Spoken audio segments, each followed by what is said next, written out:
Hello class 10th, कैसे हो आप सब? आई होप अच्छे हैं, सब मस्त हैं एंड सभी सेफ हैं। चलिए स्टार्ट करते हैं क्लास को। तो भाई आज है आपका सरप्राइज टेस्ट, मैंने बताया नहीं था।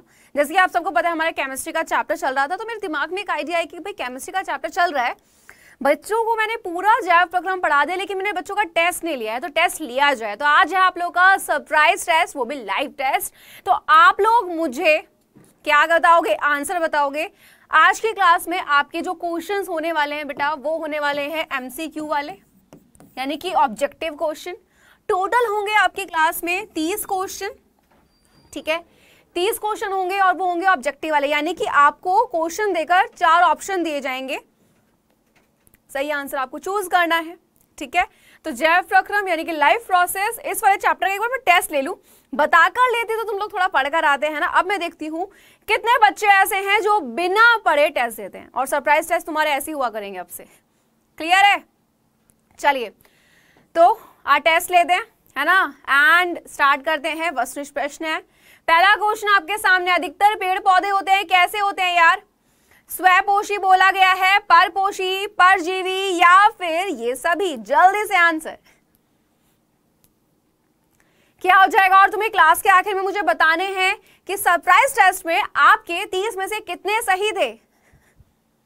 जल्दी से बताइए फटाफट से। अधिकतर पेड़ पौधे होते हैं कैसे? स्वपोषी, परपोषी, ठीक है, परजीवी या फिर ये सभी? क्या आंसर होगा?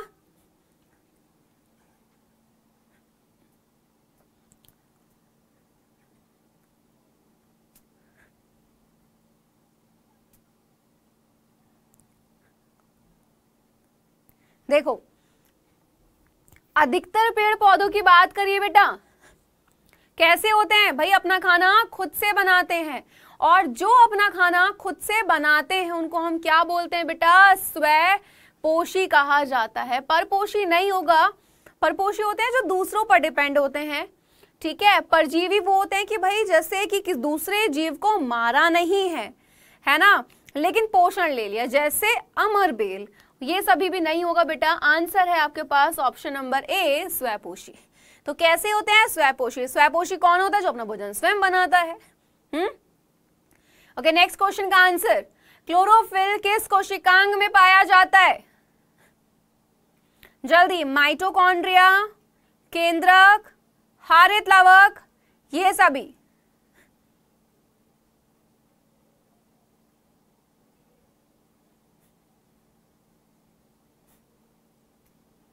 जल्दी से आंसर फटाफट से।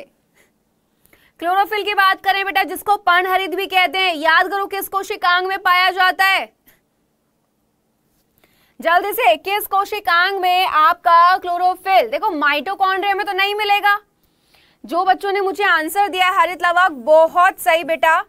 जो पौधा होता है, पौधे की जो बेटा पत्ती होती है, ठीक है, उस पत्ती में होता क्या है कि एक संरचना पाई जाती है। उस संरचना में कुछ हरे रंग के कण मिलते हैं जिसको हम क्लोरोफिल कहते हैं। तो बेटा क्लोरोफिल किसके अंदर मिला? हरित लवक के अंदर। तो जितने बच्चों ने भी आंसर ऑप्शन नंबर सी बोला है, बहुत सही। चलिए नेक्स्ट, प्रकाश संश्लेषण के लिए आवश्यक गैस, बहुत सिंपल। हाँ जी बेटा, प्रकाश संश्लेषण के लिए आवश्यक गैस है, बहुत ही सिंपल है आपका क्वेश्चन, है ना। जल्दी से आंसर दो, क्या हो जाएगा? सोच समझ के देना है बेटा। वो पूछ रहे कि कौन सी गैस जरूरी है।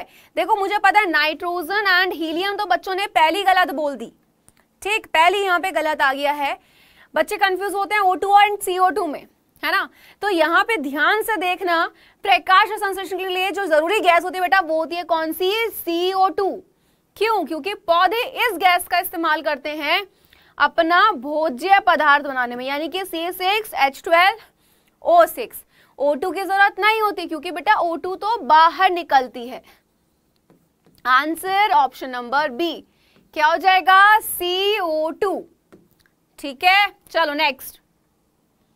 हाँ जी, प्रकाश ऊर्जा को रासायनिक ऊर्जा में रूपांतरित करने वाली प्रक्रिया कौन सी है? बहुत सिंपल, याद रखना, प्रकाश ऊर्जा को सौर ऊर्जा भी कह देते हैं हम। तो बताओ, प्रकाश ऊर्जा या जिसको हम सौर ऊर्जा भी कहते हैं, अगर यही रासायनिक ऊर्जा में परिवर्तन हो रही है तो वो कौन सी क्रिया है, किस क्रिया में मैंने बताया था, जल्दी से याद कीजिए। श्वसन में, प्रकाश और संश्लेषण में, ए और बी दोनों, या फिर इनमें से कोई नहीं।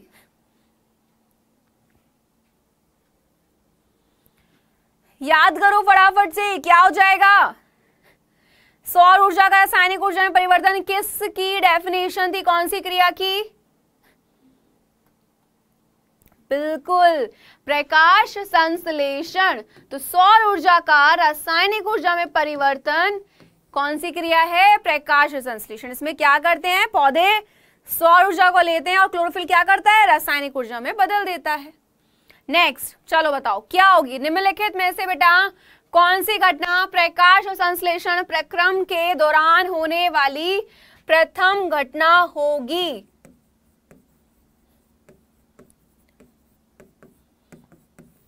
जल्दी, क्या डायरेक्ट सौर ऊर्जा रासायनिक ऊर्जा में बदलेगी?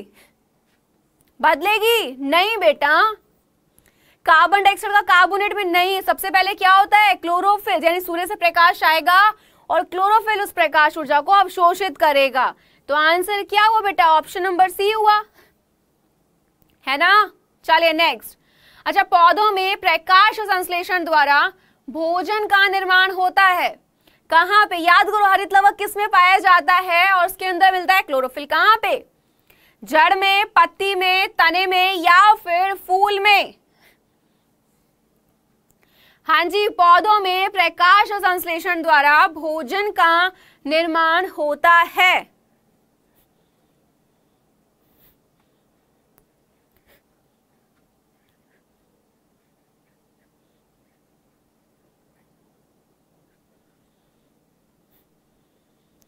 हाँ जी, जल्दी से बताओ।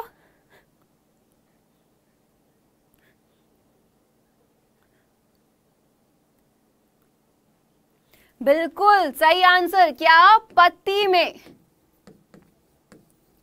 नेक्स्ट, प्रकाश संश्लेषण में उत्पन्न होने वाली ऑक्सीजन निकलती है, किससे निकलती है बेटा? याद करो, मैंने अभी बताया कि हमें ऑक्सीजन यानी कि जो O2 होती है इसकी जरूरत नहीं होती, है ना।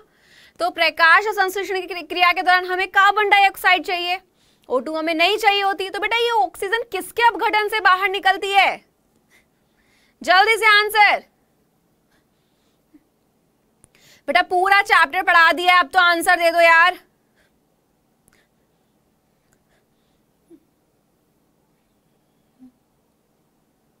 बिल्कुल, H2O, यानी कि H2O क्या होता है? जल, यानी कि वाटर, पानी। तो जल के अपघटन से ऑक्सीजन बाहर निकलते, तो आंसर क्या हो जाएगा? Simple, option number b. ठीक, चलो नेक्स्ट। पादप निम्न प्रक्रम द्वारा वायु को शुद्ध करते हैं, बेटा कौन से प्रक्रम के द्वारा पौधे जो होते हैं वायु को शुद्ध करते हैं? याद करो, क्या वो वाष्पोत्सर्जन होगा, प्रकाश संश्लेषण, श्वसन, या फिर प्रजनन? हाँ जी, कौन सा? देखो, अगर हम वाष्पोत्सर्जन की बात करते हैं तो बेटा ये तो जल का वाष्प के रूप में, इससे क्या प्रदूषण कम हुआ? नहीं। श्वसन के जरिए भी नहीं, क्यों? क्योंकि दिन के समय तो पौधा कार्बन डाइऑक्साइड को ले रहा है, O2 को निकाल रहा है, वहीं रात में वो O2 को ले रहा है, कार्बन डाइऑक्साइड को, तो क्या करा उसने? कुछ नहीं। रिप्रोडक्शन तो वैसे ही नहीं होगा। बिल्कुल, आंसर क्या है बेटा? प्रकाश संश्लेषण। क्यों है? क्यों? क्योंकि बेटा इस दौरान पौधा, याद करो, दिन के समय जब प्रकाश संश्लेषण की क्रिया करता है उस दौरान वो CO2 को लेता है, और कार्बन डाइऑक्साइड कैसी गैस है? खतरनाक गैस, और उसी को ले रहा है जो दूषित कर रही है वातावरण को, ऑक्सीजन को बाहर निकाल रहा है, जबकि ऑक्सीजन क्या कर रही है? वायु को शुद्ध, इसीलिए प्रकाश संश्लेषण। चलो नेक्स्ट, ग्लाइकोलाइसिस की प्रक्रिया संपन्न होती है, कहां पे होती है बेटा? कोशिका द्रव्य में, राइबोसोम्स में, माइटोकॉन्ड्रिया में, या फिर अंतः द्रव्य जालिका? जल्दी से आंसर। हाँ जी, ग्लाइकोलाइसिस क्या है बेटा? बता रखा है, ग्लूकोज का किसमें? पायरुवेट में, यानी कि ग्लूकोज का पायरुवेट में बदलना हमारी कौन सी प्रक्रिया है? ग्लाइकोलाइसिस। कहां होती है? साइटोप्लाज्म में। साइटोप्लाज्म क्या होता है बेटा? कोशिका द्रव्य।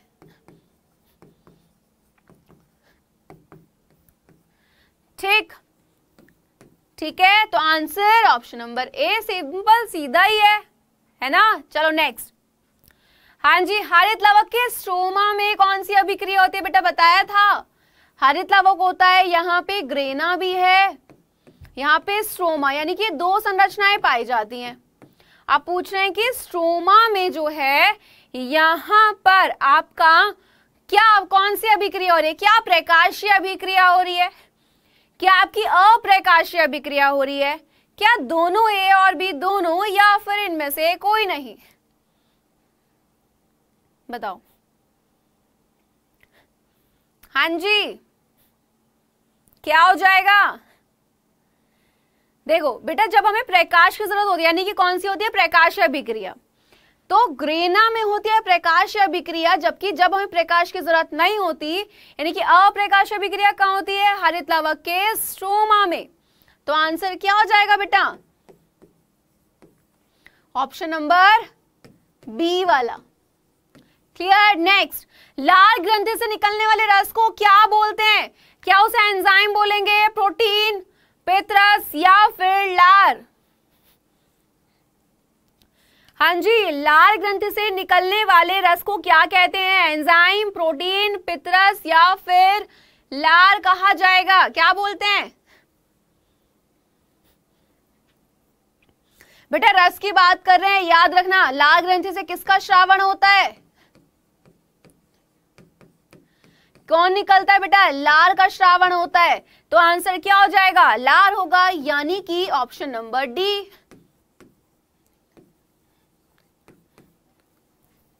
ठीक है, चलो नेक्स्ट। अब बताओ यहाँ पे लार में कौन सा एंजाइम होता है, अब बताना है। लार तो बेटा आपका देखो एंजाइम नहीं बोलोगे आप, लार ग्रंथि से किसका निकला था, लार श्रावित हो रही थी। अब उन्होंने सीधा पूछा, अब बताओ एंजाइम का नाम कौन सा है, क्या टॉयलिन है, पेप्सिन है, श्लेष्मा, या फिर ये सभी।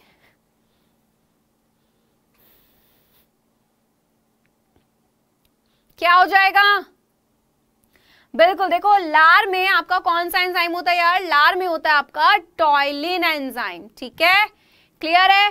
पेप्सिन, श्लेष्मा, ये सभी गलत, आंसर ऑप्शन नंबर ए। ठीक, चलो नेक्स्ट। मानव अमाशय में कौन सा अम्ल उत्पन्न होता है, सल्फ्यूरिक अम्ल दिया हुआ है, नाइट्रिक अम्ल, हाइड्रोक्लोरिक अम्ल, और आपका सिट्रिक अम्ल। क्या हो जाएगा जल्दी से,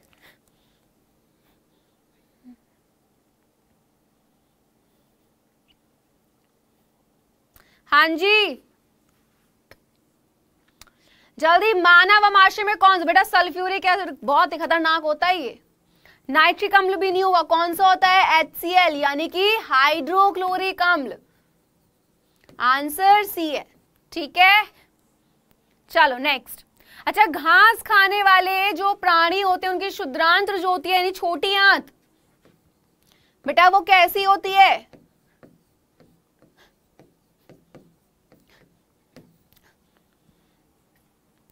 कैसी होती है बेटा, जल्दी बताओ।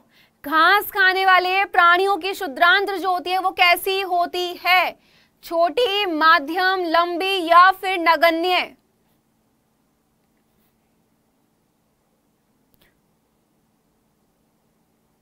जल्दी जल्दी सोच के आंसर दो, क्या हो जाएगा बेटा। घास खाने वाले हैं, उनको सेल्यूलोज, जो सेल्यूलोज होता है उनको उसको क्या करना होता है, डाइजेस्ट करना होता है, तो कैसी हो जाएगी बेटा, लंबी होगी। क्यों, क्योंकि उन्हें सेल्यूलोज का पाचन करना है। ठीक है, चलो नेक्स्ट। आमाशय के भीतरी बेटा सोचो, हाइड्रोक्लोरिक अम्ल से रक्षा करता है कौन, भाई हाइड्रोक्लोरिक अम्ल। सोचो हमारा स्टमक है, अब यहाँ पे हाइड्रोक्लोरिक अम्ल है, HCl है ना। अब यहाँ पे ये जो अम्ल मिल रहा है, भाई सोचो एसिड को हाथ लगाओगे तेजाब को तो वैसे इतना खतरनाक होता है, अब हमारे स्टमक में है तो भाई नुकसान पहुंचा सकता है कहीं ना, अगर लाभ दे रहा है तो जो पेट है बेटा उसके अंदर वाला जो ये स्तर होता है, इसको हाइड्रोक्लोरिक अम्ल से बचाने के लिए, ये इस स्तर को, ये वाला कौन भाई मदद करता है, ये क्या है, कौन बचा रहा है इस हाइड्रोक्लोरिक एसिड से, क्या पेप्सिन, नहीं बेटा वो तो खुद एक एंजाइम है जो प्रोटीन को पाचित करता है। श्लेष्मा बिल्कुल सही है, एमाइलेज भी नहीं होगा, ना ही आपका पितरस। तो आंसर है बेटा ऑप्शन नंबर बी, श्लेष्मा क्या करती है, हाइड्रोक्लोरिक अम्ल से हमारे आमाशय में आंतरिक अस्तर की रक्षा करती है, ठीक है, किससे? हाइड्रोक्लोरिक अम्ल से। चलो नेक्स्ट, आहार नाल का कौन सा भाग बेटा यकृत से पित्तरस प्राप्त करता है? याद करो, यकृत मैंने कौन से भाग में पढ़ाया था? लिवर। मैंने बोला था किस में आता है? ड्यूडीनम, यानी कि ग्रहणी। और ड्यूडीनम किसका भाग है? छोटी आंत। और छोटी आंत को हम क्या बोलते हैं बेटा? क्षुद्रांत्र भी कहा जाता है। क्लियर? चलो नेक्स्ट। अच्छा, मनुष्य यानी मानव के पाचन की सबसे बड़ी ग्रंथि बताओ क्या है? हाँ जी बेटा, मानव के पाचन की सबसे बड़ी ग्रंथि, जल्दी से फटाफट से आंसर दो, क्या हो जाएगा? यकृत हो जाएगी, लाल ग्रंथि होगी, अग्नाशय होगी, या फिर जठर ग्रंथि होगी?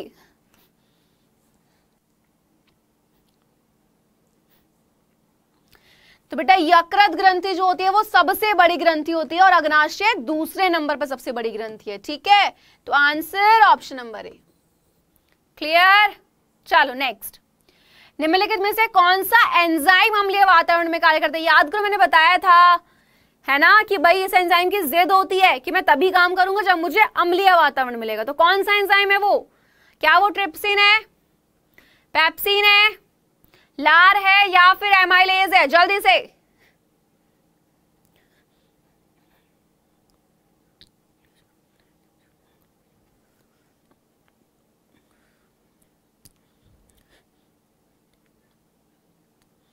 तो बेटा देखो ध्यान से, कौन सा एंजाइम अम्लीय वातावरण में कार्य करता है? तो ट्रिप्सिन को जरूरत नहीं होती। पेप्सिन जो होता है बेटा, ये वो एंजाइम है, ये तभी काम करेगा जब इसको अम्लीय वातावरण मिलेगा। और किसका पाचन करेगा?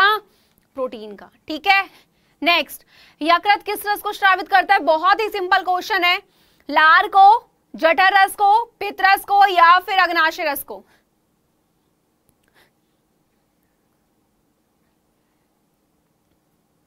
जल्दी, यकृत किस रस को स्रावित करता है? लार, जठर रस, पित्त रस, या फिर अग्नाशय रस? क्या हो जाएगा? वेरी गुड, यकृत क्या करता है बेटा? पित्त रस का श्रावण, यानी कि answer option number C. Next, अग्नाशय रस बेटा किसके पाचन में सहायक होता है? प्रोटीन, प्रोटीन एवं वसा, प्रोटीन और कार्बोहाइड्रेट, या फिर प्रोटीन, कार्बोहाइड्रेट और वसा? बताओ बेटा, अग्नाशय रस कौन कौन से एंजाइम निकलते हैं?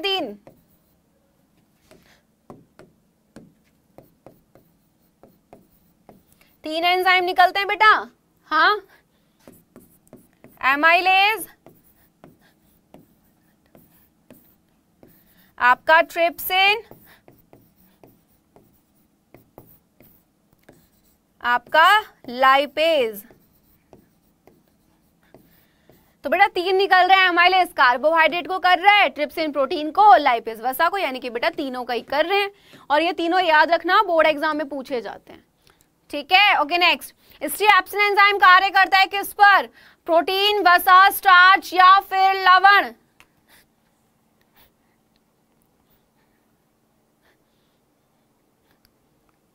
याद करो, स्ट्रिएप्सिन किसका दूसरा नाम है बेटा? लाइपेज एंजाइम का। और लाइपेज किस पर काम करता है? फटाफट से बताओ।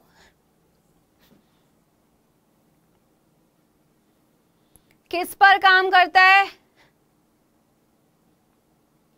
वेरी गुड, बहुत सही बेटा। तो स्ट्रिएप्सिन किस पे काम करता है? वसा पर, ठीक है? चलो नेक्स्ट, किसके निर्माण होने से हमारी पेशियों में खिंचाव हो सकता है? सिट्रिक अम्ल, लैक्टिक अम्ल, सल्फ्यूरिक अम्ल, या फिर ऑक्सैलिक एसिड यानी कि ऑक्सैलिक अम्ल?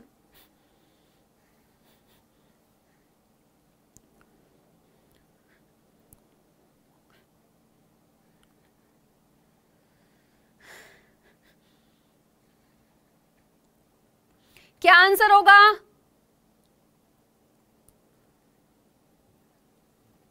तो बेटा बिल्कुल, तो जो आपका लैक्टिक एसिड होता है, अगर हमारी मांसपेशियों में इकट्ठा हो जाता है तो क्या होता है? ऐंठन आनी शुरू हो जाती है, ठीक? नेक्स्ट, मानव में श्वसन वर्णक बेटा कौन ऑक्सीजन को लेके जाएगा, कार्बन डाइऑक्साइड को लेकर आता है?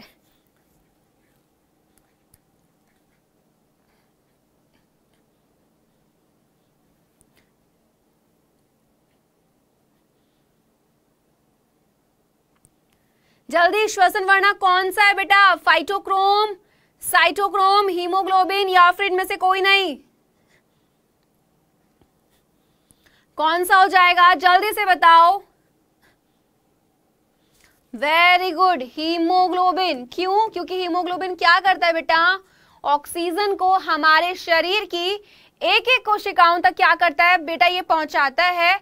और CO2 जो होती है यानी कि जो कार्बन डाइऑक्साइड होती है उसको शरीर से बाहर निकालने में क्या करता है? मदद करता है। तो आंसर क्या हुआ? ऑप्शन नंबर सी, क्योंकि O2 एंड CO2 कैसी गैस है? श्वसन वर्णक। क्लियर? चलो नेक्स्ट, फुफ्फुस में रुधिर से कौन सी गैस अलग होती है बेटा? हाँ जी, फुफ्फुस में रुधिर से कौन सी गैस अलग होती है? O2, CO2, NH3, CH4।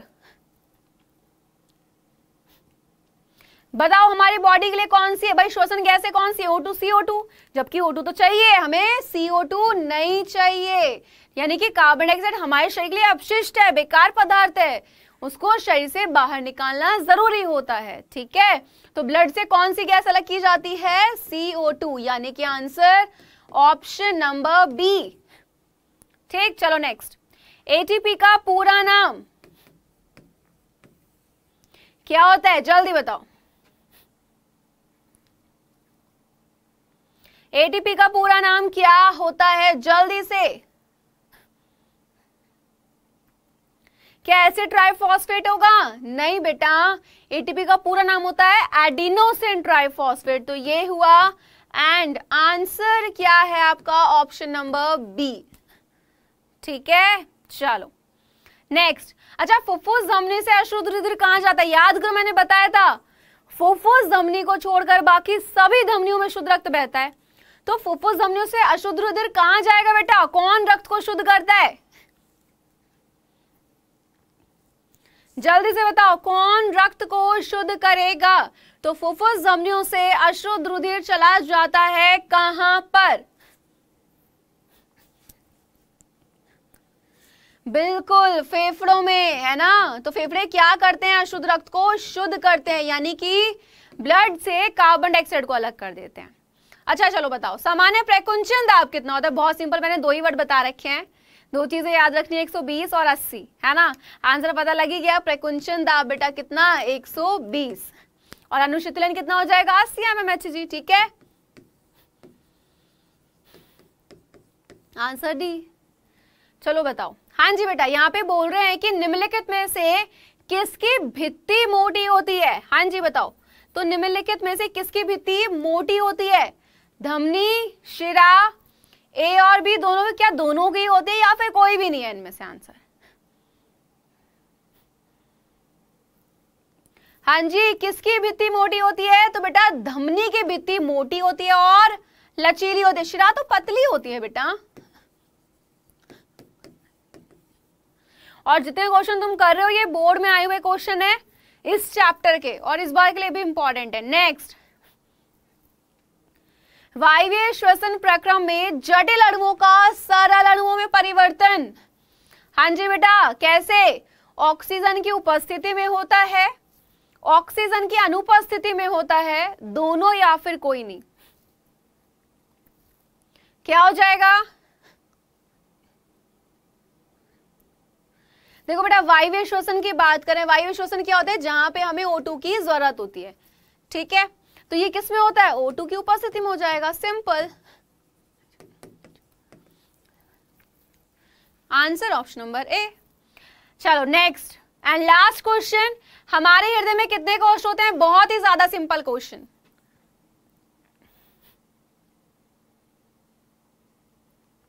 कितने कोष्ठ होते हैं बेटा हमारे हृदय में? तो बेटा हमारे हृदय में होते हैं 4 कोष्ठ, 2 अलिंद और 2 निलय, टोटल हो गए 4। सिंपल। ठीक है, तो ये था आपका आज का last question and I hope आपको मजा आया। मुझे कमेंट में फटाफट से बताओ कि किसके कितने ठीक गए हैं 30 में से। तो मुझे जरूर बताना है, ठीक है। एंड इस अभी जैसे क्लास आपका एंड होगी उसके बाद मुझे कमेंट बताना अपने नाम लिख के कि आपके कितने में से कितने ठीक थे, ठीक है। तो कैसा लगा सरप्राइज टेस्ट? ऐसे ही टेस्ट होता रहेगा, लेकिन कल वाली क्लास में हम लोग पढ़ेंगे केमिस्ट्री, यानी कि हमारा चैप्टर चल रहा है रासायनिक अभिक्रियाएं एवं समीकरण, बढ़ाएंगे उसको आगे। तो मिलते हैं अपनी नेक्स्ट क्लास में, तब तक के लिए bye bye and take care guys.